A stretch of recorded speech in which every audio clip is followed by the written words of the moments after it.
ሰላም ክቡራትን ፍትዋትን ቤተሰብና እዚ ደእማት ሚድያ እዩ ንመደብና ላይክ ሼር እናገበርኩም ክትከታተሉና ንዓደምና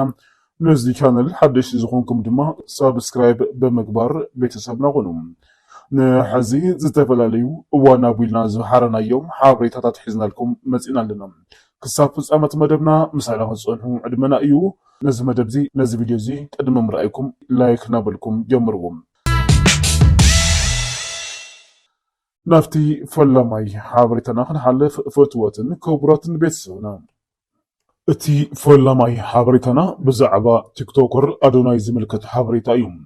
ቲክቶከር አዶናይ ካብ እስር ቤት ወፂኡ ናብ ቤተሰቡ ከም ዝተሓወሰ ተገሊጹ ነይሩ።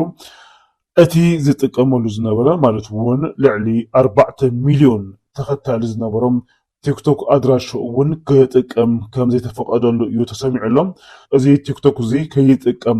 ሓደ መጠንቀቅታ ዝወሃቦ ከም ዝኾነ እዩ ተሰሚዑ ዘሎ።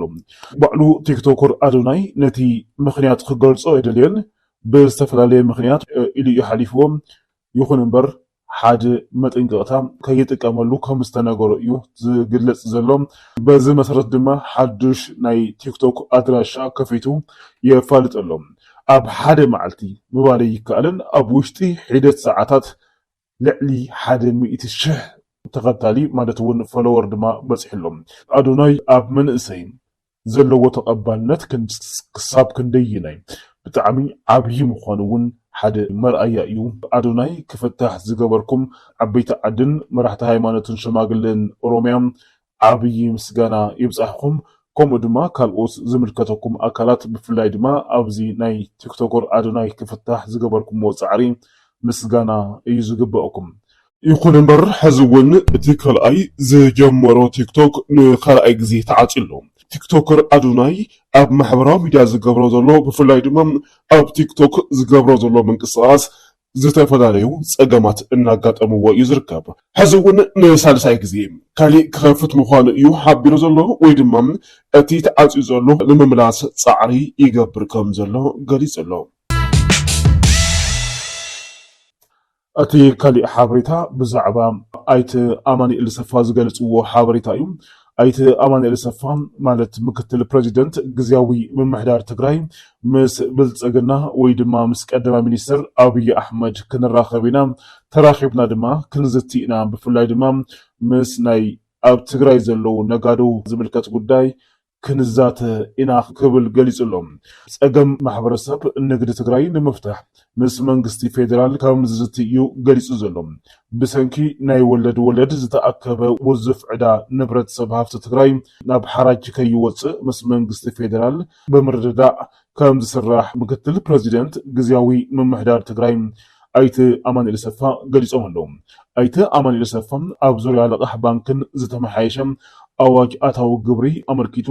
ብኣብያተ ምክሪ ዘፈር ንግድን ማሕበራትን ኣብ ዝተዳለወ መድረኽ ብተሳተፍቲ ንዝተልዓሉ ሕቶታት ኣመልኪቶም ንጋዜጠኛታት መብርሂ ሂቦም ኣለዉ። ሰብ ሃፍቲ ካብ ባንኪ ንዝተለቀሕዎ ልቓሕ ምስ ወለዱ ንክኸፍሉ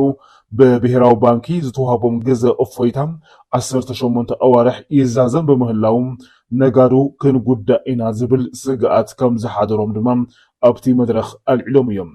እቲ ፀገም ንምፍታሕ ናይ ቀረባ መዓልታት ግዚያዊ መፍትሒ ንክግበርን ብዘላቅነት ንምፍታሕ ዘኽእል ኩነታት ንምምችቻው ምስ መንግስቲ ፌደራል ቀጻልነት ዘለዎ ዘተ ክካየድ ምዃኑ ኣይተ ኣማኒኤል ሰፋ ሓቢሮም ኣለዉ። ነጋዶ ካብቲ ሓሳብ ግብሪ 2.5 ሚእታዊ ንክኸፍሉ ዘገድድ ብመንግስቲ ፌደራል ዝወፀ ዝተመሓየሸ ኣዋጅ ኣታዊ ግብሪ 395 እዝባር 2017 ተመልኪቱ ብተሳተፍቲ እቲ መድረኽ ቅሬታ ቀሪቡ እዩ። ግብሪ ንመንግስቲ ፌደራል ዝኸፍሉ ነጋዶ ትግራይ በቲ ኣዋጅ ክመሓደሩ ግድን ወላ እንተኾነ ብሰንኪ ኩናት ዝበፅሖም ሃስያ ኣብ ግምት ዘእተወ መፍትሒ ክረኽቡ ነዚ እውን ምስ መንግስቲ ፌደራል ምርድዳእ ክግበር ምዃኑ ኣይተ ኣማኒኤል ሰፋ ገሊጾም። ንድሕሪት ተመሊሱ ካብ 2011 ዓመተ ምህረት ንክትከፍል ዘገድድ ብክልል ዝተገበረ ደንቢ 19 እዝባር 2017 መዘጋጃ ቤታዊ እቶት ተወሳኺ ፀገም ነገዳይ ማሕበረሰብ እዩ ብምባል በቶም ተሳተፍቲ ዝተልዓለ ሕቶም ናይ ኣተገባብራ ፀገም ምዃኑ ድማ ኣረዲኦም ኣለዉ። بخلق حابريتام اب تግራይ مرص انا مكياج قدم خونت تقميطلهم اب تግራይ مرص اخ كايد تخوينم كفصمو يغبؤ مستبهلو نطبطات تزرزيرهم اللهم كابتم نطبطات اتحادن اتقندن استمزابل حزبنا ناب مربوتو مملاسن زتورر غزاتنا ناب علوانا حزب تግራይ كملس مغبارن كومدم وعلى بريتوريا بملؤ نت متغبارن مخانو تغريصلهم كابزي وصا غزغبر مرص اغن تقبلت كم زي بلون مريتنا وريروم حزوم زلو جنوسايد زفصم حيلتات اورومرام مريتنا كبحتو ويدمم كوننو مفقاد مالت سلازخونه ازي مانم تግራዋይ كقبلو كم زي بلو يو زغلص زلوم ውድብ ናጽነት ትግራይ ኣብ ትግራይ ዝግበር መረጻ ፍጹም ተቀባልነት የብሉን ወይድማ ቅድመ ኩነት ከይተፈጸመ ኣብ ትግራይ ምርጫ ምክያድ ዕብዳን እዩ ክብል ገሊጽውሎም ቦርድ መረጻ ኢትዮጵያ ኣብ 2018 ዓመተ ምህረት መረጻን ምክያድ ምድልዋቱ ምውጋኑ ስዒቡ ትግራይ መረጻ ከተካሄድ ግድን እዩ ክብሉ ኣቦ መንበር ውድብ ናጽነት ትግራይ ዶክተር ደጀን መዝገቡ ሓቢሮም ኣሎም ድሕሪ ውድቀት ስርዓት ደርጊ ኣብ ኢትዮጵያ ስሩዕ መረጻ ብምክያድ ህዝብታት ኢትዮጵያ ዝሓሸ ስርዓትን ሕግን ምንባሩን ህዝቢ ኢትዮጵያ ኣብ ዝሓሸ ኩሎ መድያዊ ምንቅስቃስ ምንባሩ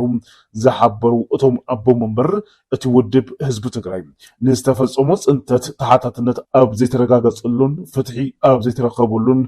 ድሕሪ ውዕሊ ስምምዕ ፕሪቶሪያ ብግዝያዊ ምምሕዳር ክምራሕ ከም ዝተገበረን ውዕሊ ስምምዕነት ፕሪቶሪያ ሕዝውን ትኩረት ተገይሩሉ በአግባቡ ከተግበር የግባእ ክብሉ ገሊጾም ኣሎም አግባብነት ዘይብሉ ዝተግበር መረጻ ሓደጉኡ ከቢድ ምዃኑ ብምርዳእ መንግስቲ ፌደራል ስምምዕነት ውዕሊ ፕሪቶሪያ ንከተግብር እጃሙ ክፍጽም የግባእ ዝበሉ ዶክተር ደጀን ኣብ ትግራይ ብስሩዕ ምስ መንግስቲ ፌደራል ዝተገበረ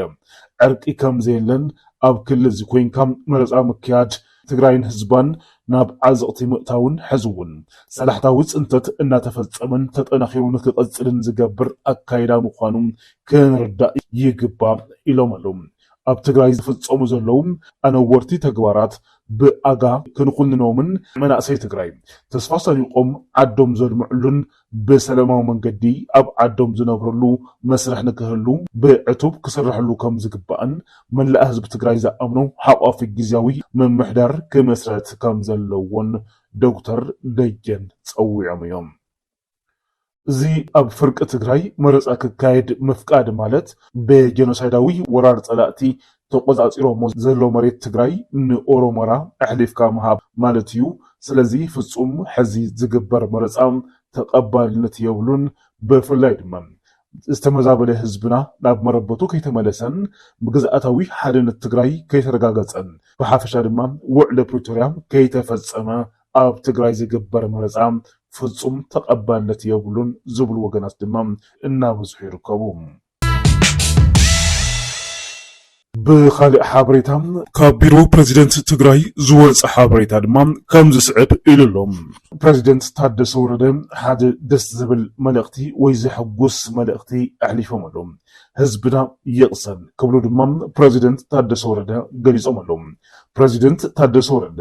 ንህዝቢ ትግራይ ተስፋ ዝህብ መልእኽቲ ኣመሓላሊፎም ኣሎም ፕሬዚደንት ታደሰ ወረደ ነቲ ኣብ ልዕሊ ህዝቢ ትግራይ ዝሕሰብ ዘሎ ኩሉ ዓይነት ጸቕጥታት በሰላማዊ መንገዲ ክፍታሕ ልዑል ጻዕሪ እናገበረ እዩ ዝርከብ ኣብ ትግራይ ግጭት ከይፍጠር ህዝብና ከይጉዳእ ብፍላይ ድማ ብዝተፈላለዩ ምኽንያት ኮርዮም ቃልሲ ንምክያድ ምንቅስቃስ ዝገብሩ ዘለዉ ዕጡቋት ተጋሩ ብዘተን መረዳዳእን ክፍታሕ ኣብ መንጎና ዝኾነ ዓይነት ደም መፈሳስ ከይህሉ ክልተ ኣሕዋት ባዕሎም ንባዕሎም ተተኺሶም መሐጎሲ ጸላኢ መሕዘኒ ኣዶ ትግራይ ከይኾን ዝኸደ ዘሎም ጥበብን ምስትውዓልን ዝተመልኦ ኣካይዳ ብዙሓት የመስግንዎ ኣለዉ ፕሬዚደንት ታደሰ ወረደ ሕዚ ንህዝቢ ትግራይ ኣብ ዘሕለፉ መልእኽቲ ድማ ከምዚ ኢሉሎም ቀንዲ ትኹረትና ሰላም ክዓሙቕ ምግባር ተስፋ ህዝብና ክልምልም ምስራሕ ሓድነትና ምጥንኻር ዝተመዛበለን ዝተሰደደን ህዝብና ብውሕስ መንገዲ ናብ መረበቱ ክምለስን ሕገ መንግስታዊ ግዝኣትና ናብ ቦትኡ ክምለስ ምግባርን እዩ ክብል ህዝቢ ትግራይ ካብ ዘለዎ ዓጸቦ ምንጋፍ ቀንዲ ትኹረቶም ምዃኑ ብግልጺ ሓቢሮም ኣለዉ ውድብ ሕብረት መንግስታት ኣብ ኤርትራ ዝግበር ዘሎ ለውጥታት ብኣድናቆት ከም ዝከታተሉ ገሊጾሎም።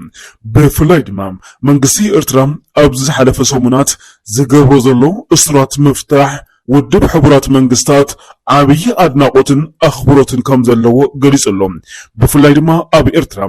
ገና ክመሓይሹን ክስተኻኸሉን ዘለዎም ኢሉ ዝጠቐሶም እውን በርከት ዝበሉ ኮይኖም ኣለዉ። እቲ ናይ እስራት ምፍታሕ ግን ተጠናኺሩ ክቕፅልን ካብዚ ብዝበለፀ ልዕሊ 10,000 ዝኾኑ ብዘይ ፍርዲ ዝተኣሰሩ ዜጋታት ኤርትራ ክልቀቁን ንመንግስቲ ኤርትራ ፃውዒቱ ኣቕሪቦሎም። ፍትወትን ክብሮትን ቤተሰብና ብቐጻሊ ብኻሊእ ሓበሬታ ክንራኸብ ኢና። ክሳብ ሽዑ ግን በብዘለኹምዎ ሰላምኩም ብዝሕ ይበለልና። ሰላም ድሓን ጽንሑ።